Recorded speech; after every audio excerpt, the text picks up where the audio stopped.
नमस्कार बच्चों, आइए आज हम जो है मीर कासिम के बारे में चर्चा करते हैं। इसके पहले की वीडियो में हमने सिराजुद्दौला और मीर जाफर के बारे में देखा था, बंगाल के नवाब और बंगाल के नवाब के बाद उसके जो उत्तराधिकारी आए उन सब में जो मीर कासिम था, अगर ये कहा जाए कि अलीवर्दी के बाद जो भी बंगाल के नवाब बने उन सभी में सबसे योग्य जो नवाब था वो मीर कासिम था। मीर कासिम कैसे और किन परिस्थितियों में नवाब बना, इसकी चर्चा हम आपको करते हैं। जैसे इसके पहले की वीडियो में हमने बताया था कि मीर जाफर जो था वह अंग्रेजों की मांग को, जो उनकी पैसों की मांग थी, उनको पूरा नहीं कर पा रहा था। ऐसी स्थिति में जो अंग्रेज थे वे इस फिराक में थे कि उन्हें एक ऐसा व्यक्ति मिले जो उनकी मांगों को पूरा कर सके। ऐसी स्थिति में बंगाल को, अब चूंकि मीर कासिम भी उस समय की जो राजनीतिक परिस्थितियां थी उनको देख रहा था, ऐसी स्थिति में बंगाल को बचाने के लिए वह अंग्रेजों के साथ हाथ मिलाया और अंग्रेजों के सहयोग से ही उसने बंगाल का नवाब पद प्राप्त किया। लेकिन बंगाल का नवाब बनने के बाद उसने बंगाल को एक सही दिशा देने का प्रयास किया। तो 1756 ईस्वी में उसने 1757 ईस्वी में मीर कासिम जो है 1757 से 1760 ईस्वी तक जो मीर जाफर था वह बंगाल का नवाब रहा। 3 साल के उसके शासनकाल में अंग्रेजों ने बंगाल का इतना शोषण किया कि बंगाल में लगभग भूखमरी जैसी स्थिति उत्पन्न हो गई थी। उस स्थिति से बंगाल को निकालने के लिए मीर कासिम ने 1760 ईस्वी में अंग्रेजों से मुलाकात की और उनके साथ एक संधि किया, एक समझौता किया और उसके बाद इसने बंगाल का नवाब पद प्राप्त किया। तो जब अंग्रेजों ने मीर कासिम को बंगाल का नवाब बनाया तो मीर कासिम और अंग्रेजों ने एक दूसरे के साथ एक समझौता किया, एक संधि किया, जिसकी प्रमुख बातें निम्न थी। उन संधियों को हम आपको बताते हैं। उसके पहले हम आपको बता दें कि जिस तरीके से मीर जाफर ने सिराजुद्दौला के साथ षड्यंत्र करके बंगाल का नवाब पद प्राप्त किया था, उसी तरीके से मीर कासिम ने मीर जाफर के साथ षड्यंत्र करके, जो मीर कासिम था मीर जाफर का दामाद था, उसने भी मीर जाफर के साथ षड्यंत्र किया और बंगाल का नवाब प्राप्त किया।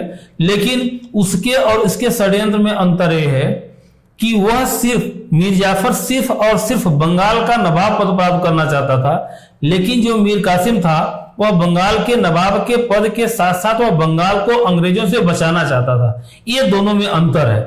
तो जब मीर कासिम बंगाल का नवाब बन गया तो उसने अंग्रेजों के साथ जो संधि की थी, उस संधि के अनुसार पहली संधि ये रखी गई थी, क्योंकि अंग्रेज मीर जाफर को इसलिए उसके पद से हटा रहे थे क्योंकि वह उनके ऊपर का जो कर्जा था, मीर जाफर पर जो कर्जा हो गया था वह नहीं चुका पा रहा था। ऐसी स्थिति में वह एक ऐसे व्यक्ति की तलाश में था जो अंग्रेजों के कर्ज को भर सके। मीर कासिम आया तो मीर कासिम ने पहली शर्त अंग्रेजों की यही थी कि उनका जो 50 लाख रुपए का कर्ज है वह जो भी नवाब बनेगा वह पहले उसकी भरपाई करेगा। तो मीर कासिम ने इस शर्त को मान लिया कि ठीक है, वह जो है मीर जाफर का जो कर्ज है उस कर्ज को मीर कासिम भरेगा। तो इसने जो है 50 लाख रुपए कर्ज जो है उसने उसको भर दिया या दे दिया। दूसरी शर्त यह थी कि जो इंटरनल जो राजनीतिक स्थितियां हैं, मीर कासिम ने शर्त रखी थी कि अंग्रेज उनके आंतरिक मामलों में किसी प्रकार का कोई हस्तक्षेप नहीं करेंगे। अंग्रेजों ने मीर कासिम की इस शर्त को मान लिया था कि वह उसके आंतरिक मामलों में किसी प्रकार कोई हस्तक्षेप नहीं करेंगे। तीसरी शर्त रखी गई थी कि यदि अंग्रेजों के विरुद्ध कोई बाहरी शक्ति सैन्य अभियान करती है, उस पर आक्रमण करती है, तो मीर कासिम अंग्रेजों के साथ मिलकर उनका विरोध करेगा या अंग्रेजों की सहायता करेगा। और यही शर्त अंग्रेजों के लिए लागू की गई थी कि मीर कासिम पर अगर कोई बाहरी शक्ति आक्रमण करती है तो अंग्रेज उसकी सैनिक सहायता करेंगे। यह शर्त पूरी हो गई। और एक महत्वपूर्ण शर्त यह थी कि जो बंगाल का व्यापार है उस व्यापार में 50% की हिस्सेदारी जो होगी वह अंग्रेजों की होगी। उस समय बंगाल का जो प्रमुख जींस था वह जो है सोरे का था, चूने का था, चीनी का व्यापार था। तो इसमें मतलब ये था कि जो व्यापार होगा उस व्यापार में आधी हिस्सेदारी कंपनी की होगी, ईस्ट इंडिया कंपनी की होगी। मीर कासिम ने इस शर्त को भी स्वीकार कर लिया था। इसके साथ साथ अंग्रेजों ने एक शर्त और रखी थी। वो शर्त ये थी कि अंग्रेजों को पूरे बंगाल में शुल्क मुक्त व्यापार की सुविधा दी जाएगी। तो मीर कासिम ने अंग्रेजों की इस शर्त को भी मान लिया था। तो इस तरीके से आप कह सकते हैं कि मीर कासिम ने अंग्रेजों से बंगाल का नवाब प्राप्त करने के लिए जो संधियां की थी, उन संधियों के तहत ही उसने बंगाल का नवाब पद प्राप्त किया था। अब जब मीर कासिम बंगाल का नवाब बन गया तो उसने पहला काम किया कि उसने अपनी राजधानी मुर्शिदाबाद से मुंगेर स्थानांतरित। क्वेश्चन पूछाता है किस बंगाल के किस नवाब ने अपनी राजधानी मुर्शिदाबाद से मुंगेर स्थानांतरित की थी? तो बंगाल की राजधानी थी मुर्शिदाबाद।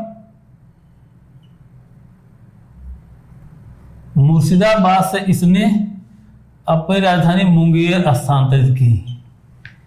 किसने? मीर कासिम ने मुर्शिदाबाद से मुंगेर अपनी राजधानी स्थानांतरित कर ली। पूछा आता है कि मीर कासिम ने अपनी राजधानी मुर्शिदाबाद से मुंगेर क्यों स्थानांतरित की? उसके पीछे का कारण था कि वह अंग्रेजों के प्रभाव से अपने आप को बचाना चाहता था। वो नहीं चाहता था कि अंग्रेज उसके आंतरिक मामलों में किसी प्रकार का कोई दखल दे, क्योंकि वह अंग्रेजों के स्वभाव से बहुत अच्छी तरीके से परिचित था। इसलिए उसने जब बंगाल का नवाब पर प्राप्त किया तो उसने अंग्रेजों की सारी शर्तों को माना और उसने अपनी भी शर्त अंग्रेजों के सामने रखी। अंग्रेजों ने भी इसे स्वीकार किया। इसी के तहत मीर कासिम ने अपनी राजधानी मुर्शिदाबाद से मुंगेर स्थानांतरित कर ली। नवाब बनने के बाद मीर कासिम ने अपने राज्य की बिगड़ी हुई अर्थव्यवस्था को सुधारने के लिए कई उपाय किए। जैसे मीर जाफर के शासनकाल में पूरा का पूरा जो उद्योग था, कुटीर उद्योग था, जो छोटे छोटे राज्य में उद्योग चलते थे, वो पूरी तरह से नष्ट हो चुके थे।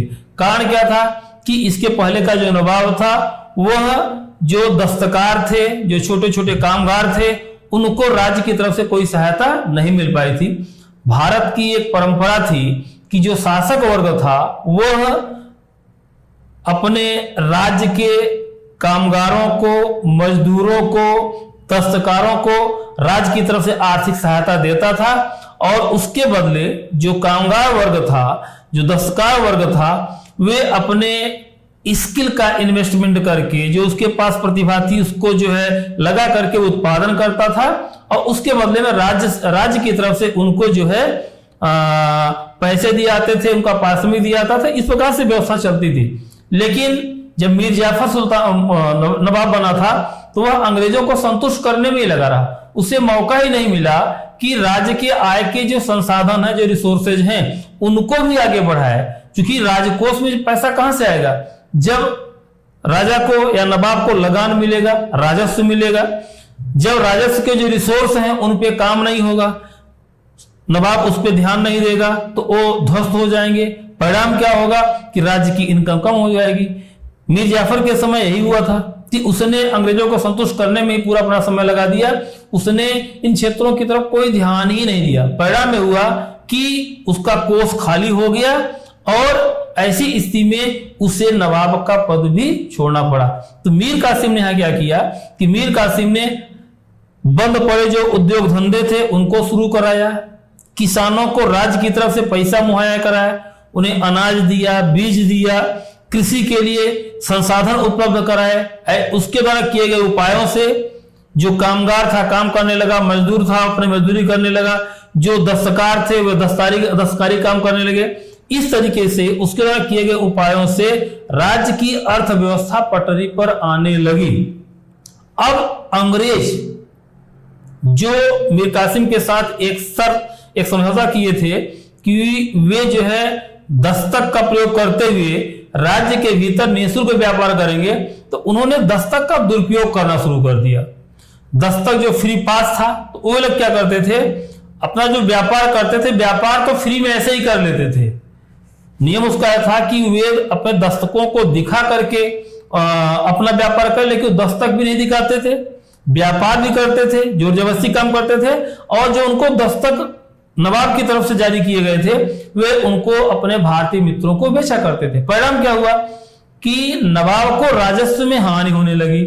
जब इस बात की जानकारी नवाब को चली तो नवाब ने इस बात की शिकायत कंपनी के अधिकारियों से किया, लेकिन कंपनी के अधिकारियों ने नवाब की बात पर कोई ध्यान नहीं दिया। नवाब ने 1 बार 2 बार 3 बार शिकायत की, लेकिन उसकी तरफ कोई ध्यान नहीं गया। कंपनी के किसी भी अधिकारी ने कोई इनिशिएटिव नहीं लिया, उस पर कोई कार्रवाई नहीं की। ऐसी स्थिति में नवाब स्वयं इनिशिएटिव लेते हुए या कार्रवाई करते हुए कुछ अंग्रेज व्यापारियों के विरुद्ध दांडिक कार्रवाई कर दी, कुछ को दंड दे दिया।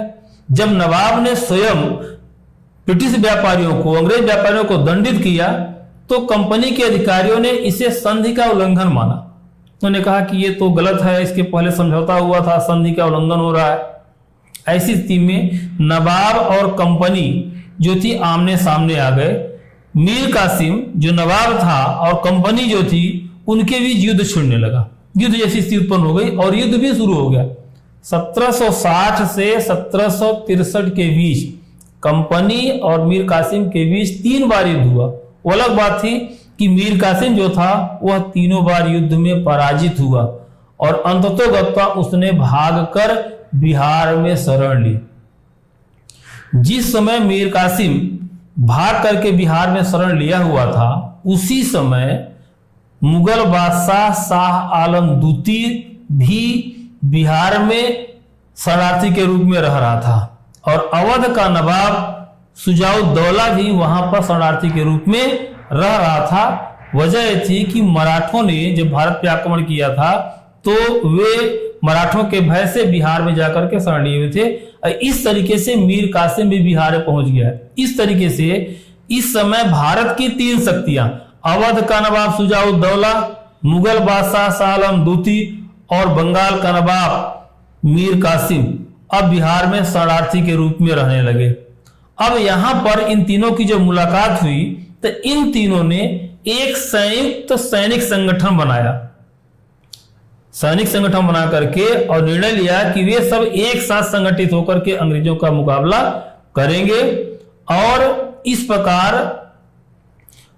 अवध का नवाब शुजाउद्दौला, मीर कासिम और मुगल बादशाह शाह आलम द्वितीय ने एक संयुक्त सेना का निर्माण करके अंग्रेजी सेना का मुकाबला किया।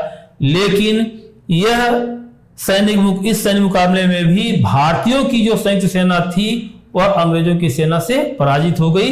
ये बक्सर नामक स्थान पे हुआ था। इसमें पूछा जाता है बक्सर का युद्ध, तो यहां पे आपको बता दें बक्सर का युद्ध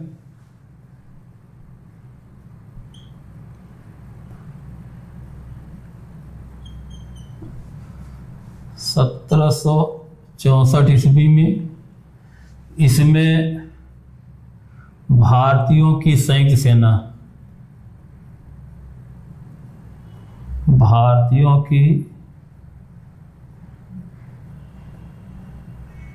संयुक्त सेना जिसमें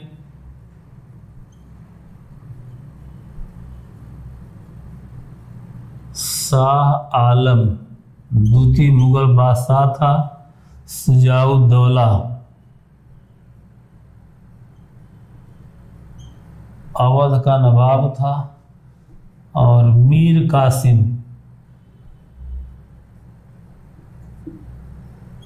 ये बंगाल का नवाब था। बंगाल का नवाब, अवध का नवाब और ये मुगल बादशाह। तो ये भारतीयों की संयुक्त सेना का मुकाबला जो है अंग्रेजों की सेना से हुआ। अंग्रेजी सेना का नेतृत्व हेक्टर मुनरो, अंग्रेजी सेना का नेतृत्व हेक्टर मुनरो कर रहा था। क्वेश्चन पूछा जाता है कि बक्सर के युद्ध में अंग्रेजी सेना का नेतृत्व किसने किया था? हेक्टर मुनरो किया था। तो हेक्टर मुनरो के नेतृत्व वाली अंग्रेजी सेना का मुकाबला भारतीयों की संयुक्त सेना से हुआ और इस युद्ध में भारतीयों की संयुक्त सेना पराजित हो गई। इसमें जो शुजाउद्दौला था वह युद्ध करते हुए मारा गया। शाह आलम दूती और मीर कासिम जो शाह आलम था उसने जो है समर्पण कर दिया और उसके बाद शुजाउद्दौला और मीर कासिम ये दोनों युद्ध करते करते शुजाउद्दौला तो भाग खड़ा हुआ, मीर कासिम युद्ध करता रहा। अलग बात थी कि युद्ध करते करते वो मारा गया। अंतोगत्वा जो शाह आलम दूती और शुजाउद्दौला थे ये दोनों लोग बचे हुए थे। इन दोनों को अंग्रेजों ने गिरफ्तार किया और गिरफ्तार करने के बाद वे लोग इन दोनों को इलाहाबाद लाए और इलाहाबाद में इनके भी संधि किया। तो आता है कि बक्सर के युद्ध के बाद इलाहाबाद की संधि हुई थी। इस संधि की प्रमुख बातें क्या थी? बक्सर के युद्ध के बाद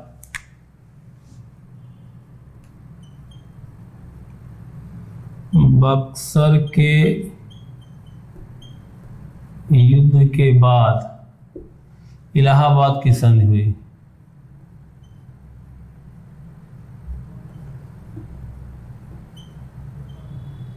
इलाहाबाद की दो संधियां हुई थी।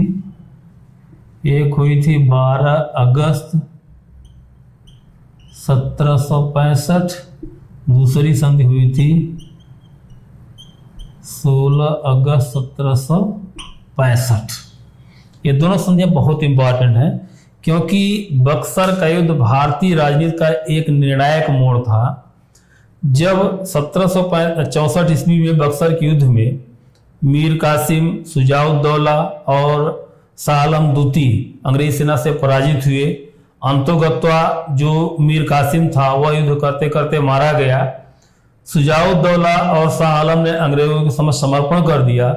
समर्पण के बाद अब अंग्रेजों ने इनके साथ संधि की। वह संधि इलाहाबाद में हुई थी, इसीलिए इसे इलाहाबाद की संधि कहा जाता है। तो अंग्रेजों ने इलाहाबाद की दो संधियां की, जिसे इलाहाबाद की प्रथम संधि, इलाहाबाद की द्वितीय संधि कहा जाता है। इलाहाबाद की पहली जो संधि हुई थी वह मुगल बादशाह शाह आलम दूती के साथ हुआ था। यहाँ पर अंग्रेजों ने मुगल बादशाह के समक्ष यह शर्त रखी कि अब आप पूरे बंगाल क्षेत्र में जो दीवानी का अधिकार है या राजस्व वसूलने का जो अधिकार है वे कंपनी को सौंप दे और इसके बदले में कंपनी बादशाह को 20 लाख रुपए वार्षिक देगी। ध्यान दीजिएगा, इलाहाबाद की जो संधि हुई थी, इस संधि में क्या हुआ कि मुगल बादशाह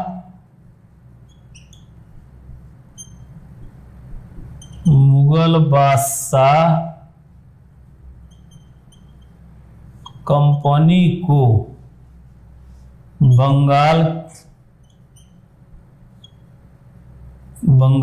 की दीवानी का अधिकार सौंप दिया। एक क्या था मैं आपको समझा देता हूं।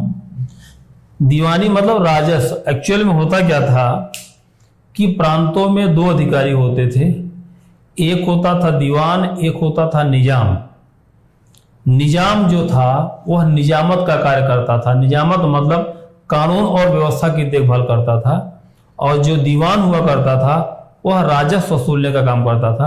अगर इसको देखा जाए, जैसे जिले में दो प्रमुख अधिकारी होते हैं, एक एसपी होता है और एक डीएम होता है। एसपी का काम होता है पूरे जिले के भीतर कानून और व्यवस्था को मेंटेन करना और डीएम का कार्य होता है जिले के भीतर राजस्व के जितने स्रोत हैं उन स्रोतों से राजस्व को कलेक्ट करना, उसकी देखरेख करना।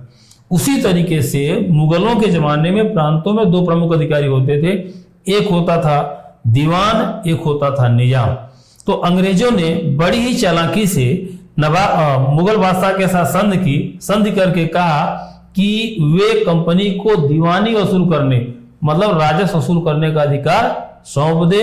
मजबूर बादशाह ने कंपनी को बंगाल का दीवानी का अधिकार सौंप दिया। अगर बंगाल की बात किया जाए तो उस समय का जो बंगाल था, पूरा का पूरा बंगाल, बिहार, उड़ीसा और वर्तमान जो बांग्लादेश का क्षेत्र है, यह पूरा का पूरा बंगाल प्रांत के अंतर्गत आता था। तो कहने का मतलब कि इलाहाबाद की संधि के द्वारा अंग्रेजों को भारत का एक बड़ा सा भौगोलिक क्षेत्र प्राप्त हो गया, जहां से अंग्रेज अब दीवानी की वसूली कर सकते थे।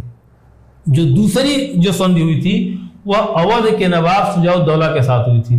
पहली जो संधि हुई थी एक किसके साथ हुई थी? मुगल बादशाह शाह आलम दूती के साथ। शाह आलम दूती मुगल बादशाह था। दूसरी संधि हुई थी सुजाउद्दौला के साथ। ये जो सुजाउद्दौला था यह अवध का नवाब था।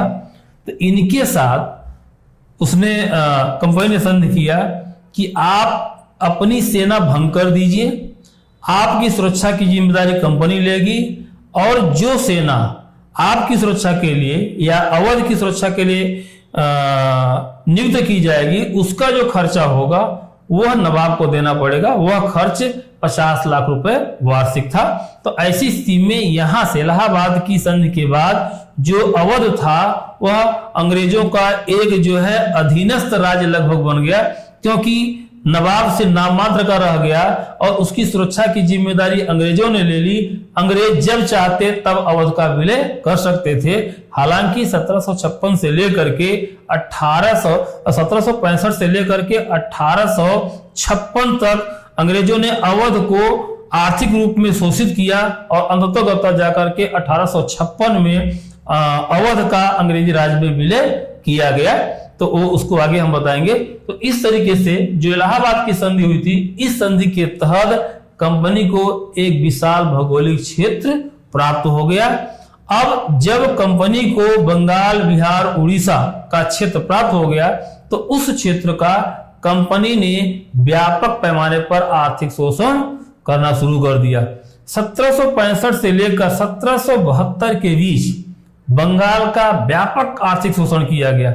परिणाम में हुआ कि इन 7 सालों के भीतर जो बंगाल था वह आर्थिक रूप से कंगाल हो गया। मैंने आपको शुरू में बताया था कि बंगाल भारत का स्वर्ग था। आर्थिक रूप से बंगाल इतना समृद्ध था कि उसे भारत का स्वर्ग कहा जाता था।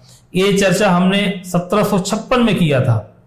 1722 से 1756 का जो दौर था उस दौरान बंगाल आर्थिक रूप में ऐसा सशक्त हुआ कि वह स्वर्ग की संज्ञा उसे दी जाने लगी। लेकिन उसके बाद जब अंग्रेजों ने बंगाल पर इलाहाबाद की संधि के बाद कब्जा किया तो उसके बाद उन्होंने बंगाल का इतना आर्थिक शोषण किया, इतना व्यापकपने पर आर्थिक शोषण किया कि पूरा का पूरा बंगाल जो था वह कंगाल हो गया।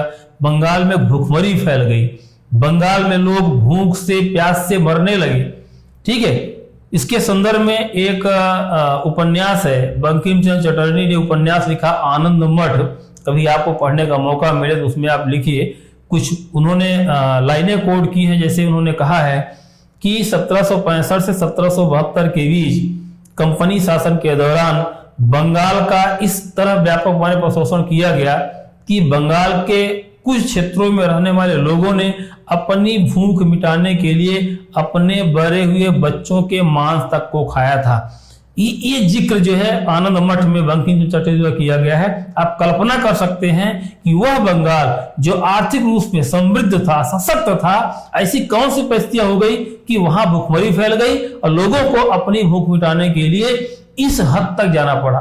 दूसरी बात, एक बार और लिखते हैं कि बंगाल के कुछ क्षेत्र ऐसे थे जहां पर महिलाएं, अगर एक परिवार में 3-4 महिलाएं रह रही हैं तो वहां पर उनका तन ढकने के लिए उन 4 महिलाओं के बीच में एक फटी हुई साड़ी हुआ करती थी।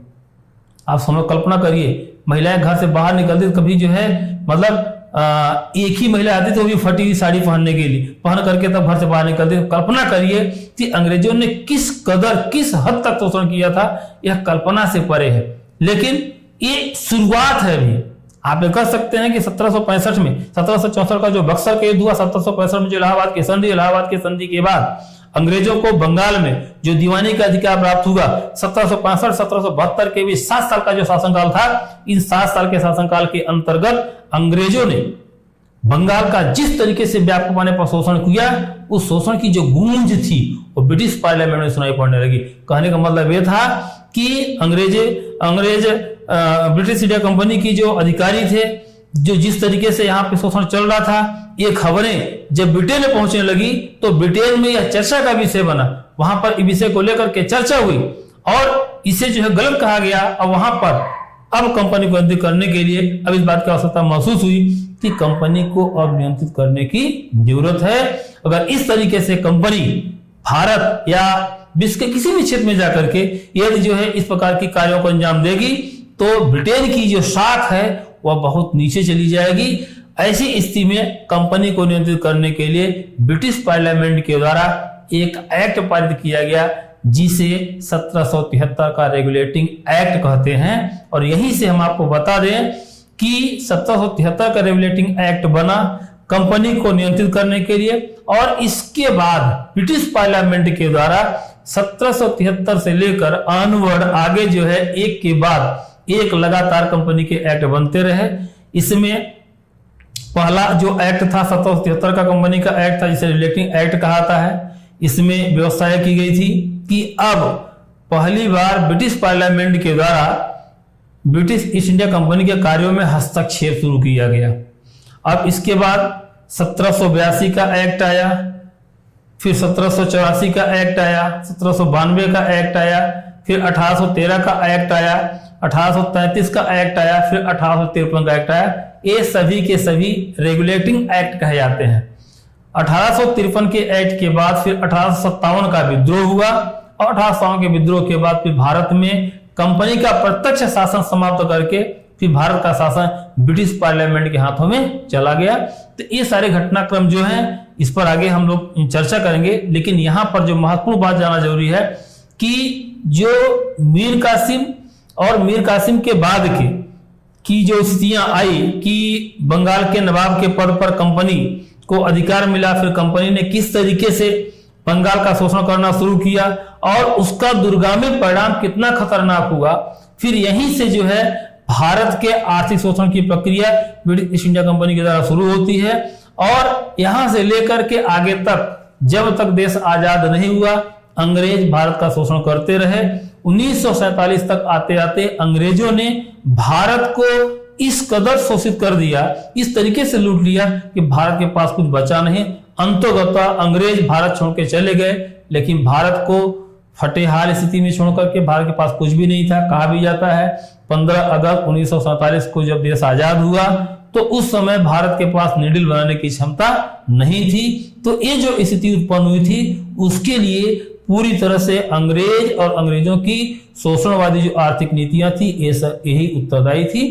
तो हम लोग अब यहां से अब आप व्यवस्थित तरीके से जो है मॉडर्न हिस्ट्री की शुरुआत करते हैं। आप इसको एक इंट्रोडक्शन समझ सकते हैं। अब इसके बाद रेगुलेटिंग एक्ट को लेकर के रेगुलेटिंग एक्ट पर एक क्योंकि यह थोड़ा सा इसका एक शुरुआत होगा संविधान की भी।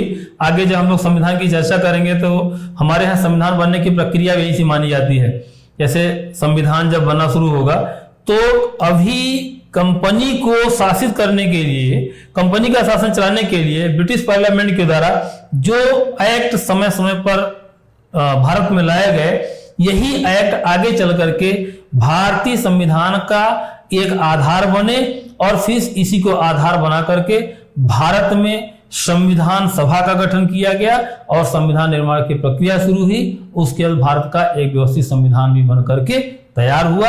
यहाँ पे कह सकते हैं कि भारत का जो संविधान है वह अंग्रेजों द्वारा लाई गई जो शासन की जो एक प्रक्रिया थी उसका एक मतलब एक क्रम रहा है। धीरे धीरे वे हम पर शासन करते गए, हम उसमें अभ्यस्त होते चले गए और लगभग उनका 90 साल का जो शासन था, इन 90 सालों में हम इतना अभ्यस्त हो गए कि आगे चल करके हमको उसी को बेस बना करके अपने संविधान का निर्माण करना पड़ा। ये सारी चीजें हम संविधान में चर्चा करेंगे। तो अब आगे के वीडियो में अब हम लोग जो है रेगुलेटिंग एक्ट, हालांकि रेगुलेटिंग एक्ट हम लोग नहीं पढ़ेंगे, हम लोग रेगुलेटिंग एक्ट को अगर पढ़ना होगा तो इसका एक पूरा जो है जितने भी एक्ट बने हुए हैं इनका जो है एक वीडियो बनाएंगे, उसको हम संविधान से जोड़ करके देखेंगे, लेकिन इसकी चर्चा यहाँ पे होती रहेगी। अब यहाँ पर एक इंपॉर्टेंट टॉपिक बनता है कि अब यहां से औपनिवेशिक शासन की व्यवस्था शुरू होती है। तो जो औपनिवेशिक शासन काल है, जो कॉलोनियल पीरियड है, कॉलोनियल पीरियड में भारत की जो अर्थव्यवस्था है वह किस तरीके से मतलब जो है आगे बढ़ी और किस तरीके से ब्रिटिश ईस्ट इंडिया कंपनी ने भारत का शोषण किया। भारत जो एक औद्योगिक देश था, जो एक उत्पादक राज्य था, किस तरीके से वो उपभोक्ता राज्य में कन्वर्ट हुआ, उस पर एक हमारा अगला जो वीडियो बनेगा। औपनिवेशिक भारत की जो है आर्थिक व्यवस्था या औपनिवेशिक शासन काल में भारत का कृषि और वहां की जो व्यवस्था थी उस पर हम लोग चर्चा करेंगे। तो आज के वीडियो में इतना ही, धन्यवाद।